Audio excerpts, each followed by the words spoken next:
Angela Merkel supporters welcomed her like a reigning champion to the TV studio for a duel with a man whose party is far behind in the polls, an underdog. So Social Democrat Peer Stein-brueck had to go on the attack to have any chance of victory and targeted the government's policies on helping Greece.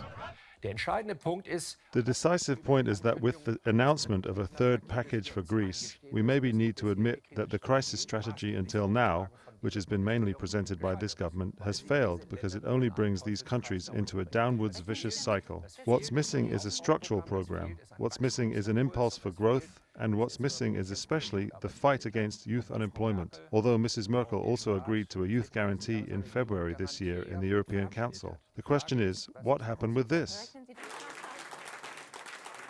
At this gathering of Social Democrats watching the debate, the hope was Stein-brueck would turn his party's fortunes around. I think he was very active, he was in a good mood, and I think he had the better arguments. She's all like out there in the clouds. She's not concrete. She doesn't say exactly what she wants to do, and if she lays out the plans, one wonders why didn't she do it in the last 4 years. And I think he was pretty precise about what he wants to do, and I think he presented it in a good way. One of Stein-brueck's biggest problems has been that this election seems to be more about personalities than policies. And with around 70% of Germans liking Angela Merkel, she has become this country's most popular elected leader.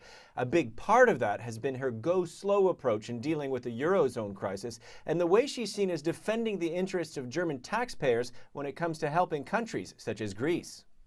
Merkel's strategy so far in the election has been to largely ignore her rival, almost never responding to his attacks. Sunday, she allowed herself a few jabs, but focused on defending her record.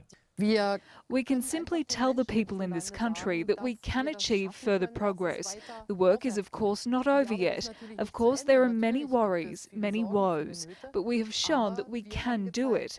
And that in a difficult time, in a time during which we had the worst European crisis, that Germany is strong, Germany is a growth motor, Germany is an anchor for stability.